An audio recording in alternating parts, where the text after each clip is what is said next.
Hello, welcome to Swiss Watchgang. Today we're in Boston, Massachusetts, talking to my good friend Chris from Esper Luxe.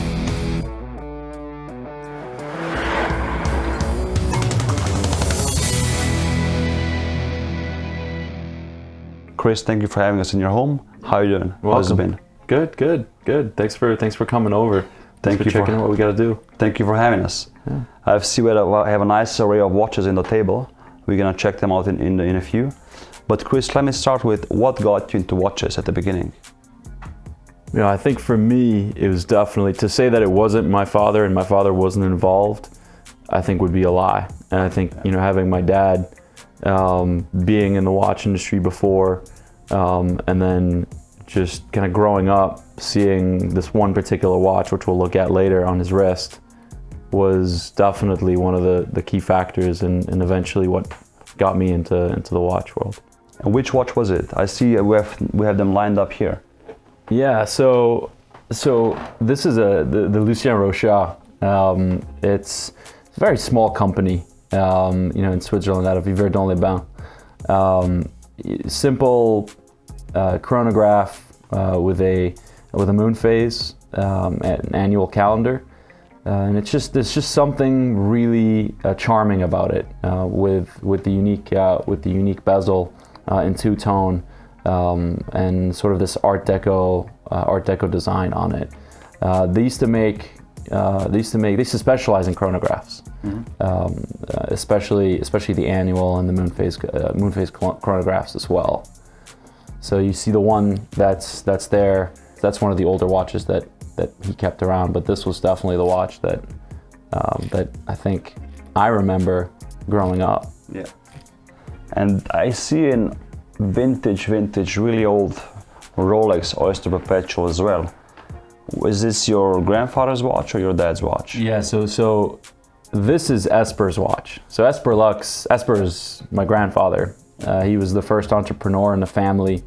Had a beautiful car showroom in downtown Beirut in the 50s, and used to basically cater to the wealthy and the burgeoning middle class and the expat community that from Europe. And this was his watch, which I'd say probably only 10 years ago I had a look on. Beautiful watch, really, and it really embodies who he was. He was always dressed in a three-piece suit, you know, to the T, you know, cigar in hand, and this watch was always on his wrist. And in the photos that I see now, you know, we notice this watch on his wrist. Yeah, it's a very special Rolex because I can see it has diamond indexes. Yeah, which shows that he was a classy man. For sure. Yeah, Esper was definitely the whole philosophy of Esper Luxe, I think, can be embodied by Esper and who he was and his style and you know, and especially in the products that we kind of work with and carry today. Yeah, beautiful. So we all have a watch that we saw when we were little and we really wanted to own one day, and that blew our mind, that basically also created this passion for watches that we all share. What watch was this for you, and do you have it here as well? Yeah, so for me, I think for sure the gold coin Piaget. That's this one, right? Yeah, it's the one right there. Beautiful. It's a beautiful watch. There's a really special story behind it, one that maybe eventually, if you do one of these interviews with my dad, he'll tell you all about it. And I just remember very particular set of circumstances that led my father and I to be sitting in the car and him pulling this watch out and showing it to me. This was in 2008, when I was living in Switzerland for a brief time, and he was visiting, and he had just picked this up, and just upon seeing it, I was like, it was like nothing I'd ever seen in my life before. Yeah. And again, this is before we got into the watch business, before, you know, any of Esper Luxe had started. And just seeing it, I think my jaw dropped. I think I was quiet for a good like 5 minutes, just looking it over and just seeing what it was all about. And with the story on top of it, it just meant so much. yeah, I mean, I think if I didn't talk about this watch, really, I'd be doing myself, I wouldn't be doing myself justice in telling you why I'm doing what I'm doing today. So that's the one that basically sparked the For sure. interest in the whole. For sure. And it's it's again not the most complicated watch. It's not the most sophisticated watch, but I think with everything that went around, all the whole entire story and the circumstances revolving around this watch really touched something, for me, and got me really thinking about this world of horology and the watch industry in general. Yeah. Beautiful, beautiful. Thank you for showing this to us. It's a beautiful piece.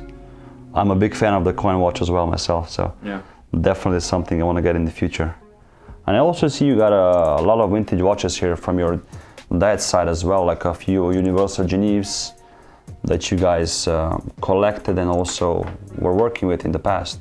Yeah, so Universal Genève, ironically, for the longest time was pretty much absent, because of what happened to them, after the 80s and the Swiss watch industry in general. But my father used to distribute Universal Genève in the Middle East, and so we kept some of these pieces, which every now and then I'll wear as a special occasion. Yeah. And of course now with Universal Genève becoming one of the hottest vintage watches out there, it's ironic. We never would have thought about that. These watches were just sitting in the safe for quite some time.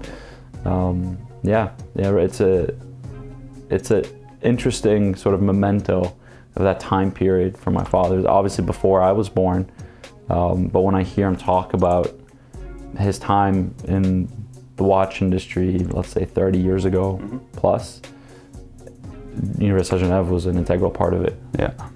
So tell us, what is Esper Luxe now in the present and for the future? What are you guys about? Yeah, so Esper Luxe is a really interesting concept, and you can consider that it's still evolving, today as we speak. I think curating boutique luxury is at the heart of what we do. We're not really a dealer. We're not really a marketing company.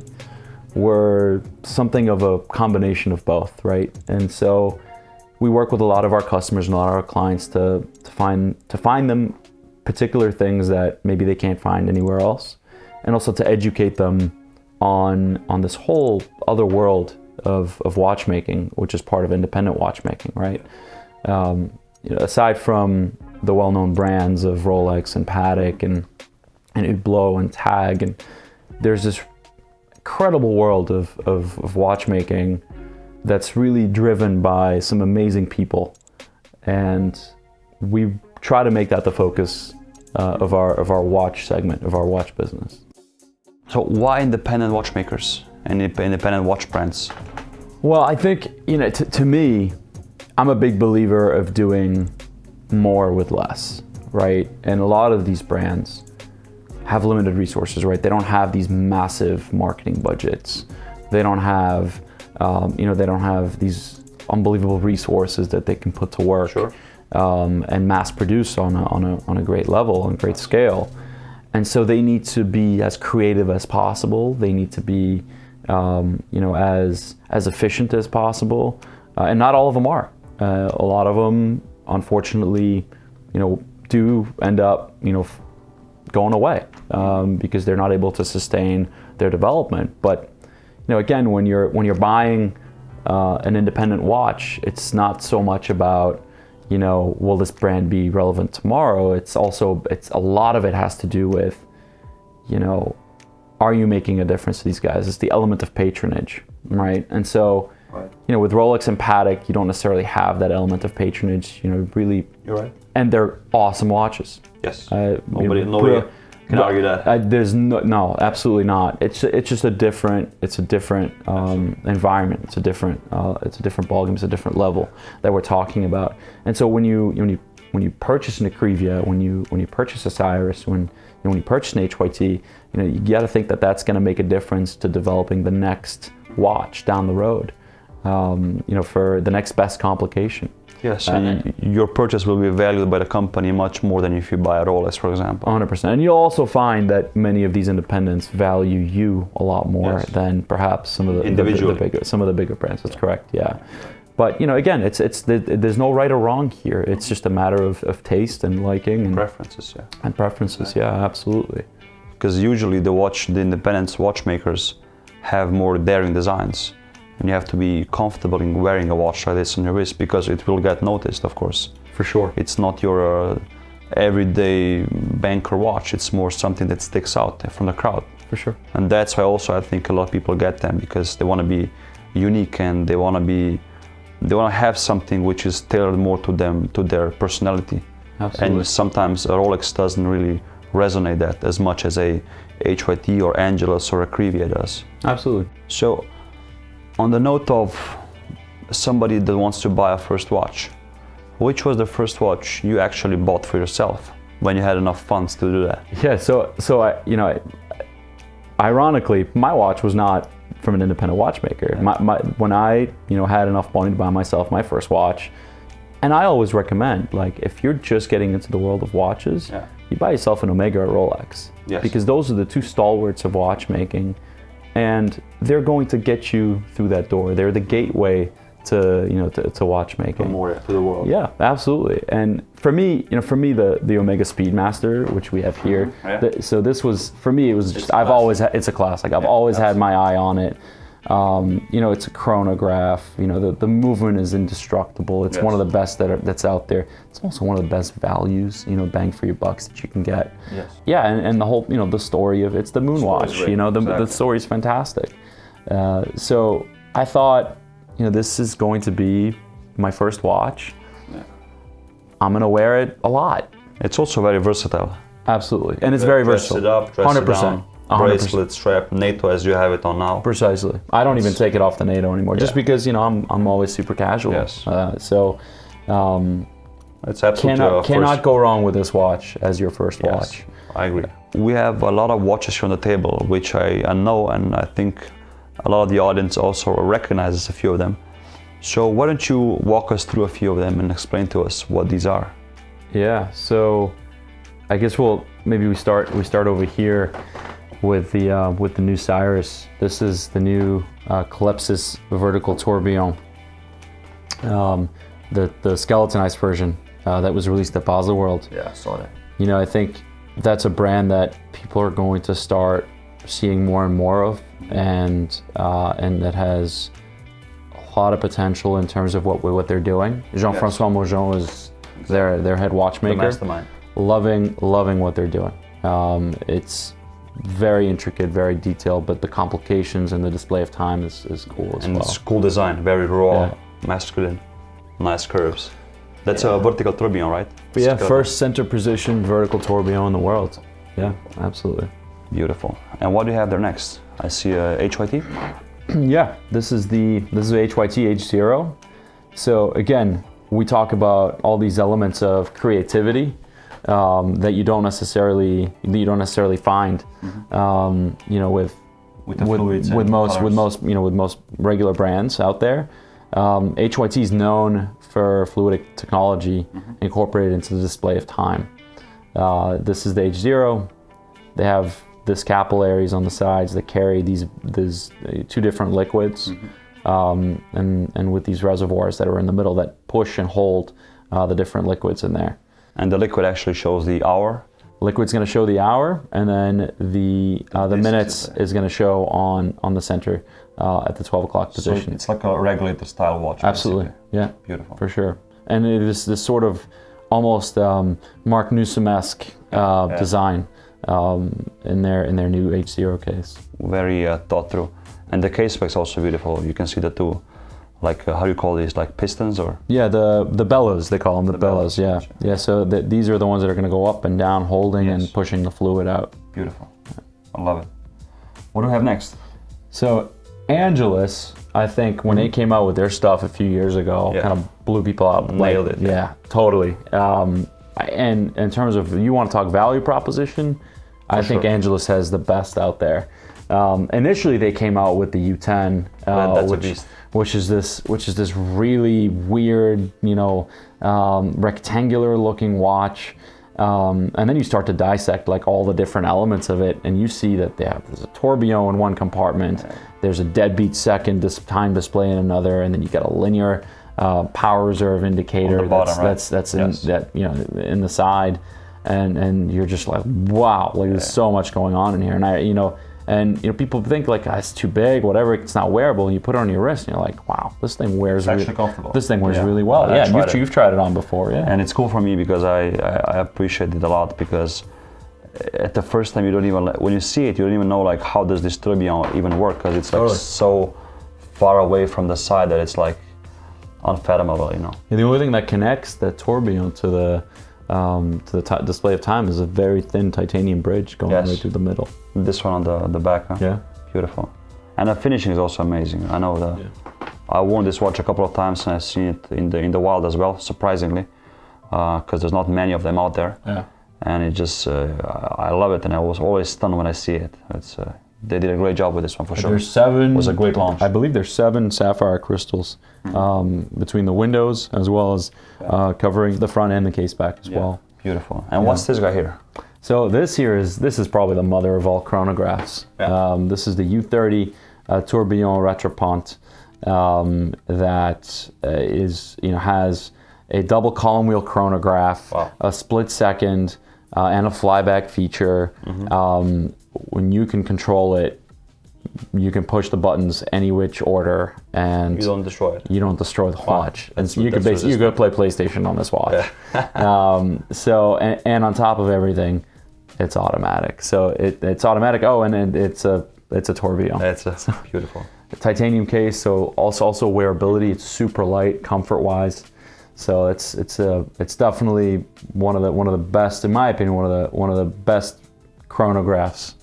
For this price, for sure. I think that nobody would argue that, because under 60K you cannot get a flying tourbillon retropont double column with chronograph. It just, I don't think it exists, honestly. And I see at the end there's a brand which really blew up in the last 1 or 2 years, and I think it's an Akrivia. Can you tell us more about this watch? Yeah, so this is probably my favorite watch. It's the AK06 from Akrivia. It's part of the original AK series. This is a stop balance reset to 0 feature. So when you take that, when you pull that crown out, you can basically stop everything on the dot and reset the time as accurately as possible. It's one of my. I think this definitely is my favorite Akrivia that's out there. Just because of the caliber. It's the same caliber that you find in the new chronometer Contemporain today. That has been the hottest watch probably for the Indies. It's been everywhere. But I think you get all the elements that Akrivia does so well. With Recep and his team at the Atelier, doing the hand hammering on the top portion of the dial, doing the perlage on the bottom portion, the hand blued steel hands, the black mirror polish. I mean, all these guys are sitting there, doing all this work by hand. It's really incredible. There's definitely an emotional aspect to this watch for me. It's almost that same feeling that I had when I saw the gold coin watch. I kind of had that similar feeling, when I saw this watch for the first time. In Basel with Recep. Can I see it? Yeah, absolutely. Oh, it's gorgeous. I've seen it a couple of times. Always when I do have a chance to look at it, I just marvel at the level of finishing, polishing, just everything. It's stunning. Yeah, and what you see with Akrivia and the AK06, it's all about artisan work. It's all about watchmaking, the influence of the hand on watches versus maybe some other watches that we work with, other brands that we work with. It's more complications oriented or design oriented, right? So everybody has their own philosophy, and our job is to educate on each of these brands' philosophies. It's not, none of them do things right or wrong. It's just a matter of what is their philosophy? Are they following through on that? And is there a story behind it that it is applicable to their product? Beautiful, really beautiful. So Chris, we talk about watches a lot, and I know that's something our lives are occupied by. But I also see on the table we have a special skull with like watch parts in it. I've seen this a couple of times online, but never in person. So what is that? Yeah, so this is a fairly new company called Bird Vaillet. Okay. They do these really cool vintage watch parts. Yeah, it looks dope. That are polished by hand. Okay. And then they are grown into this resin mold that you see here. Really great quality as well. So it's not like it's a murky mold. You can see right into it's clear. Right into it. Really beautiful work that they do, and it's a cool little accessory that I think, whether it's on your tabletop, for the office, as a bookend at home, for the watch lover, it's really cool. And for us, look, we're all about watchmaking and all that, but sometimes we try to put a little cool spin on it, like this. It's cool. Oh, for sure, it looks pretty dope on the table, for sure. Yeah. So Chris, thank you for explaining us all these watches. I love every single one of them actually, and I've shot many of those before with my camera. I got a question for you. Many watch like retailers or sales guys or dealers, they go the traditional route of opening up a brick and mortar location. Why did you decide to go the digital route, not the traditional brick and mortar one? Yeah, well, I mean, like we said earlier, we're not necessarily a dealer, and for us also, look, I grew up in Boston, and Boston was one of the went to school at BU, and it was one of the first schools to have Facebook, right? So I'm part of that Facebook generation, right? And so just seeing the reach that Facebook and Instagram have today, specifically Instagram, which is a platform that I spend, I would say, 70 to 80% of my time on. I think if you're not on Instagram today, whether you are a brick and mortar dealer, whether you are a marketing company, whether you are, a business like myself, I think you're lost. I think you're gone. I agree. And so that for us was sort of like the easiest way to get out there and showcase our work.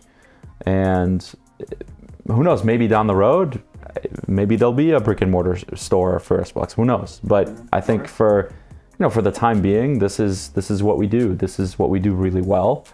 And we've been able to reach more customers all over the world like this than we would have ever if we were just to have a brick and mortar shop. And much more affordable as well, right? You don't have to fly to Japan to reach somebody. Yeah. I mean, again, maintaining a strong digital presence is quite,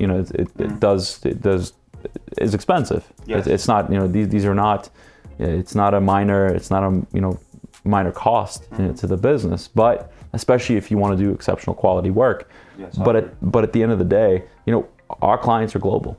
We've got customers in Singapore, in Dubai, in Europe, and then all over North America. And so we would not be able to have that and to basically cater to our customers and to communicate to them if we weren't present in such a strong way digitally. Yeah. It's also how we met, right? Yes, I mean, we met in Dubai, yeah, but Dubai we're like, Week. oh, you're EsperLuxe. Oh, cool, nice to meet you. Exactly. And God knows how many stories I have like that. With people that we For me met as well. through Most Instagram. of my best friends actually came from Instagram, which is pretty. Yeah, you couldn't predict this years ago that this will happen, and they're all over the place: Dubai, Singapore, Hong Kong, Boston. Yeah. So I completely agree with you, and I think I'm curious to see if there's going to be a brick and mortar EsperLuxe in the future. Honestly, it has crossed my mind, sure, but is it something that's imminent? I like very, very near future, probably not. I think we've got so many projects lined up for this year, and even flowing into early next year already. We're seeing some really good growth from what we're doing on a consistent level, and so we also don't want to sacrifice that element of service and personalized element of service that we're able to offer our customers right now. But who knows? Well, you never know. Chris, thank you so much for taking the time. Thanks, Marco. And let's Thanks for being cheers here. to the future. Yeah, I appreciate it. And Thank to you. many watches sold. Cheers. Yeah. Cheers. Thanks.